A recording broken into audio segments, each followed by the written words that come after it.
Hello friends, in my previous video I have already completed stanza 1 to 10 of the poem Elegy written in a country churchyard. Today we will read stanza 11 to 21. So let's start stanza 11. Can storied urn or animated burst back to its mansion called the fleeting breath? Can honors voice provoke the silent dust or flattery soothe the dull cold ear of death? First line says, can storied urn or animated burst can to its mansion back to its mansion called the fleeting breath? Storied urn. Here, storied urn is a container that holds a dead person's remains. Animated bust, fanciful bust. Bust, what is bust? Bust is a statue of a person's head or shoulder to commemorate a dead person. In the previous stanza, writer asks whether the writer says the proud rich not to blame dead poor town, as they don't have fancy monument over their town. Here again in this stanza, writer asks the proud rich whether a fancy urn or a energetic statue could bring the breath back to a dead person. Here back to mention means the speaker says Manson as a speaker has taken Manson as a dead person. He asks, can a decorated urn or a lifelike statue make the dead person's breathe again? Can their honor? Third line says, can honor's voice provoke the silent dust? Honor means reputation. Can their honor or their reputation of the dead person provoke the silent, dusty remain of a dead person to speak again? He asks whether can the reputation of the dead person bring their life back, can then provoke their remaining dust to speak again? Or flattery soothe the dull cold ear of death? Can the flattery make the cold ear of the dead to feel better? He proves here nothing can bring dead back to life. All the advantages the wealthy had in their life were useless in front of death. Neither decorative funeral monument nor reputation can restore life. Even flattery can't change mind of death. Stanza 12.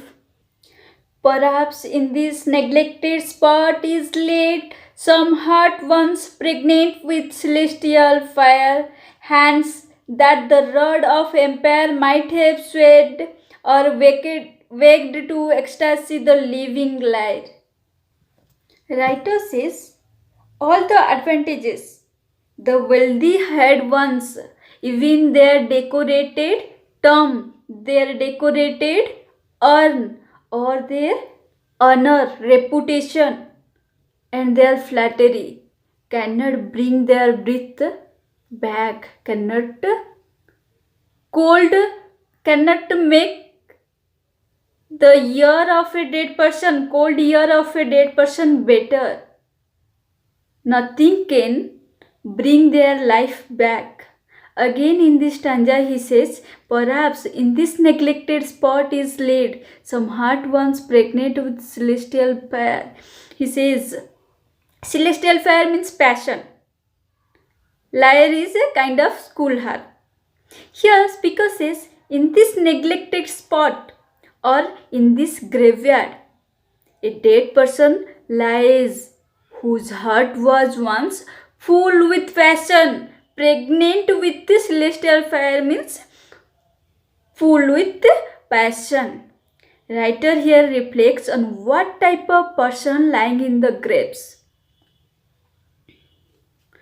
Again he says, hands that rod of empire might have swayed or wicked to ecstasy the living liar. Writer says, maybe those dead persons lies here. Their hands could have ruled an empire. Rod means ruled, ruler. May they were rulers or kings or someone whose hands could have played a lyre. The dead bodies lying in the graves might have been a great emperor.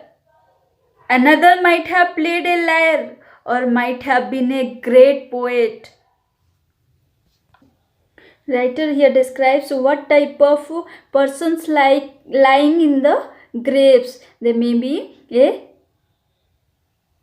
person who might be emperor, who might be a who might be a ruler. Or may there were rulers or kings or someone whose hands could have played a lyre. Or maybe a great poet. This type of all varieties of people we are lying here. Stanza 13. But knowledge to their eyes her ample pace, rich with the spoils of time, did never unroll. Chill penury repressed their noble race and froze the genial current of the soul. Penury means poverty. Genial means pleasant or friendly. Unroll means open. Spoil, to destroy.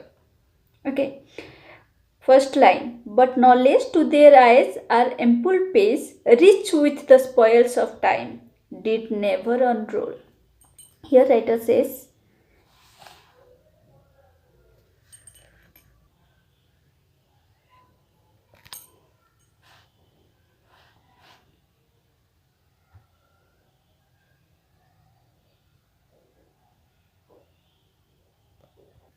stanza 14. Full many a flower is full many a gem of purest ray serene, the dark unfathomed caves of ocean bear. Full many a flower is burnt to blush unseen and waste its sweetness on the desert air.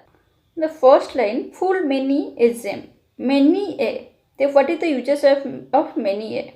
Many a is used with a singular noun to refer to a large number of things. Here, full many means lots of. The speaker says, these dead poor guys lying in the graveyard are those gems which are hidden away in dark caves under ocean. The dead bodies which are lying in the graves are the gems which are hidden away in dark caves under the ocean. The dark, unfathomed caves of ocean bear, full many a flower is burned to blush unseen. These dead guys, without monuments or trophies or fancy tombs, are those flowers who bloomed in the desert without a human to see them and to appreciate them, to appreciate their beauty and sweet scent. These are those flowers which are unseen. These are those gems which are hidden in the dark caves under ocean. Writer says, these dead guys having no fancy monuments over their grave are those unseen gems and flowers who don't get recognized, who don't get appreciation for their beauty because they are hidden. The gems are hidden in the caves and the flowers are bloomed in the desert. Stanza 15. Some village obtained that with dauntless breast the little tyrant of his fields withstood Some mute, inglorious Milton here may rest, some Cromwell guiltless of his country's blood. The first line writer says, some village Hamden that with dauntless breast the little tyrant of his fields withstood. Dauntless means showing fearlessness, not who don't get easily frightened. Withstood means unaffected by. Tyrant means cruel ruler. Some village Hamden. Speaker says maybe there was some village men of Hamden. Those who are lying here in this grave, maybe some of them belong to the village Hamden. They are the village men of Hamden who was dauntless, fearless, who was dauntless or fearless, who refused to pay a tax, who was unaffected by the ruler to pay tax, which he thought was unfair. That means the persons, dead persons, those who are lying in the graveyard, some of them belongs to the village Hamden, and some of them are dauntless or fearless who refuse to pay tax to their ruler because they felt it is unfair. Maybe someone brilliant like Milton. Some mute, inglorious Milton here may rest. Maybe some of them are like Milton. Like Milton. Maybe someone brilliant like Milton who died mute without expressing his brilliance. Maybe there was someone like Cromwell, some Cromwell guiltless of his country's blood. Maybe there was someone like Cromwell who was a revolutionary but had no chance. Speaker says there might some famous poet or revolutionary buried here in this graveyard. They could have been famous, but they died before they get famous and remained here undiscovered forever. Like Milton. Milton was died early. They could not get famous. Like him, they are maybe some poets, some famous poets who has brilliant knowledge. Some revolutionaries like Cromwell might have buried here forever. They remained undiscovered forever because they died early. Stanza 16, 17, 18. There is an enjambment because some part of stanza 16 is attached with stanza 17. And stanza 17 was incompleted. That means there is no full stop. So stanza 17 and 18 is enjambment. We call it enjambment. What is enjambment? Two stanzas. Last line of a stanza carries over next stanza. Then it is called enjambment. Did you get it? You will notice there is no full stop at the end of stanza 16. Then where it ends? It ends with a comma.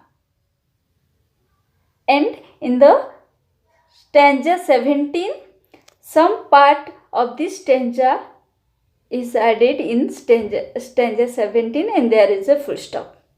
There it ends. This is called enjambment. So let's start stanza 16.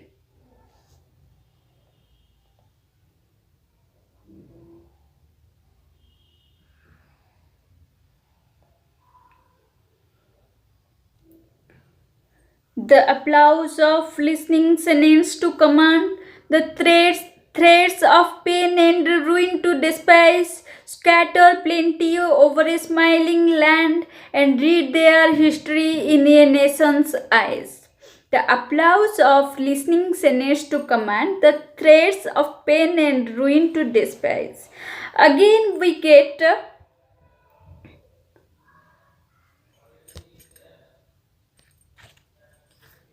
speaker says, the dead poor guys lot who are lying in their undecorated tomb forbid them to get applause from their senates. Even they could not blow off threats of pain and ruin because of their situation, nor could they spread their smile over the country, which should get them a place in history in the eyes of their country. The applause of listening senates to command, that means their lords, they didn't get their lords forbid them to get applause, appreciation from their senates. Again he says, even the threats of pain and ruin of despise, even they could not blow off threats of pain and ruin. Because why? Because of the situation. To scatter plenty over a smiling land and read their history in a nation's eyes. Nor could they spread their smile over the country. They may get famous. They might get a place in the history. But their Lord forbid them to get appreciation from command from their senates, to spread smile in the land, or by spreading good stuff. Stanza 17. I told you stanza 17 and 18 there is a enjambment. So I am taking them, I am combining them. Stanza 17. Their Lord forbid, nor here their Lord forbid. Stanza 17 starting here, full stop is there, their Lord forbid is the part of stanza 16. Nor circumscribed alone their growing virtues, but their crimes confined, forbid to wade through slaughter to a throne, and shut the gates of mercy on mankind. Stanza 18. The struggling pangs of conscious truth to hide, to quench the blushes of ingenious shame, or heap the shrine of luxury and pride with incense kindled at the muse's flame. These are the 17 and 18 stanzas. I have taken them combined. I have combined them. So, here again we get enjambment. We have two stanzas, I told you. So I have combined 17 and 18. Circumscribe. Circumscribe means restrict with limits. Here writer says, not only their Lord has circumscribed them from developing their virtues, they are growing their virtues, but their crimes confined. Their crimes also confined here. Their Lord has confined their crime also. Not only their Lord has circumscribed them for developing for growing their virtues, but also it didn't allow them to commit any crime. What type of crime they have not done, or their poverty didn't allow them?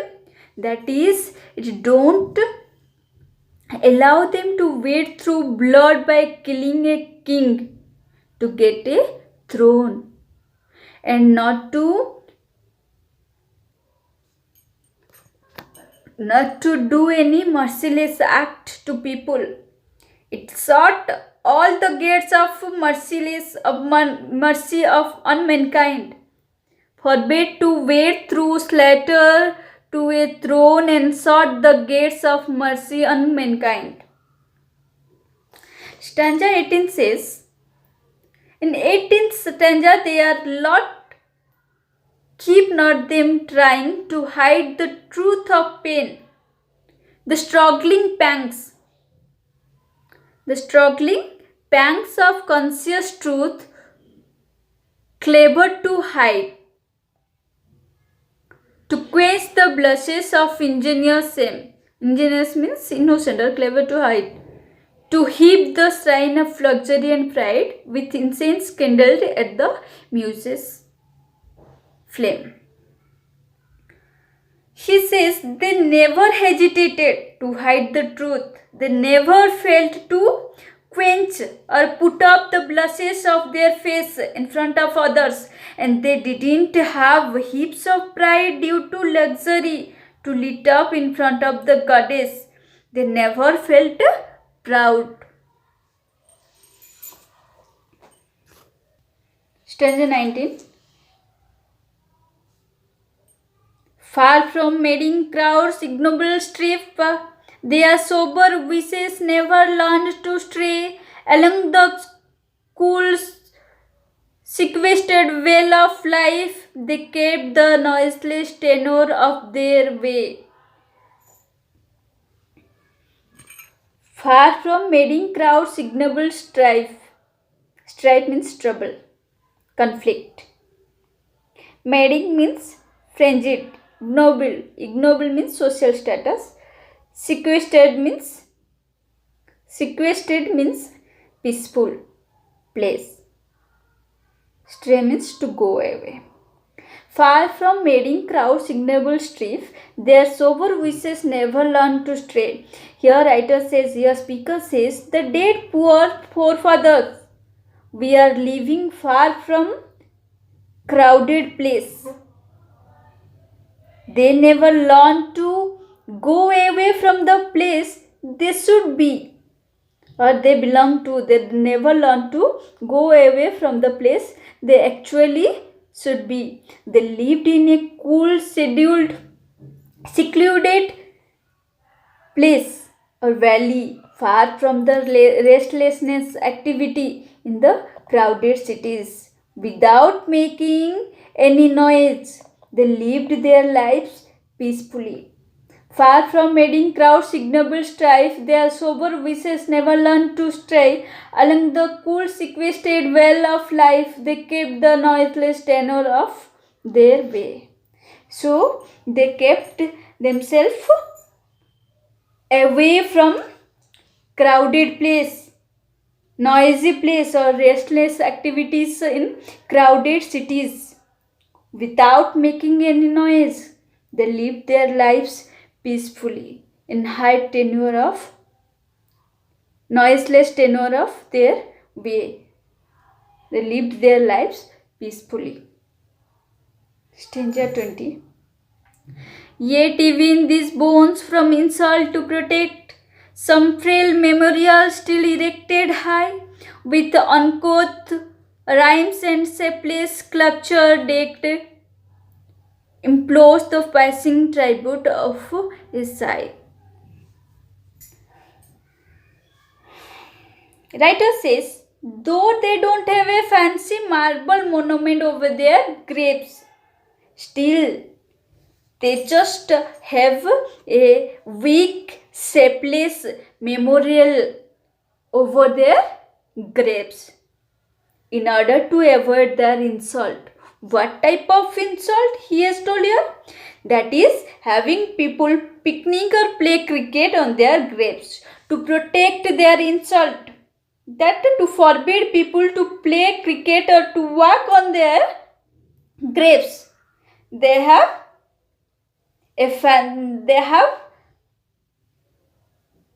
a weak and shapeless memorial. They don't have marble or fancy monument over their graves, but they have a monument, though it is weak or shapeless, but they have it in order to avoid their insult, in order to forbid people to go on to walk on their grave. That is one type of insult, to protect them from insult. They have weak or shapeless memorial. with uncouth rhymes and shapely sculpture decade means vessel, implores the passing tribute of the sky. What else this their grapes have? Their grapes have uncouth rhymes and shapely sculpture decade means vessels. Their tombs we are not fancy, don't have any trophies, but they have rough shapely deck vessel which are decorated with uncouth poetry. That deck has decorated with poetry to inspire passerby to pause, to give a pause long enough to sigh. That means that tomb have a rough and shapeless deck to attract the passerby to give a pause there, to give a sigh there, and something is written there, some poetry, holy text is inscripted there. Stanza 21. Their name, their years spelt by the unlettered muse. Their name, their years spelt by unlettered muse. Unlettered means illiterate. The place of fame and elegy supply, and many a holy text around trios that teach the rustic moralist to die. He says their graves don't have marble monument over their grave. Their graves don't have marble monuments over it, but they have frail monument. They have frail monument which carries their name, their year of birth and death. These informations were inscripted clearly by someone who is unlettered.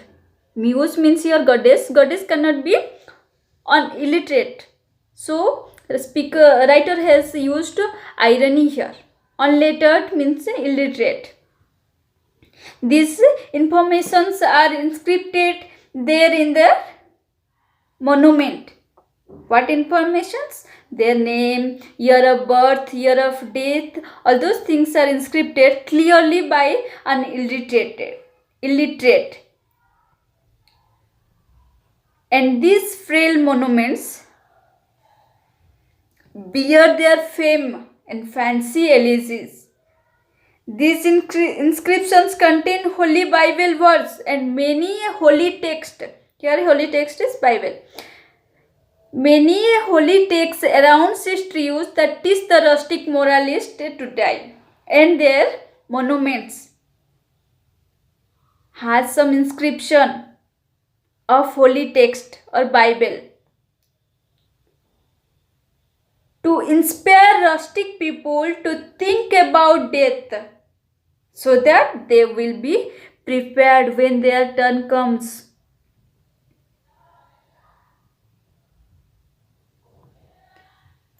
Here we have completed stanza 11 to 21. In our next video, we will complete remaining stanzas, that is 22 to 32. Till then, bye bye and take care.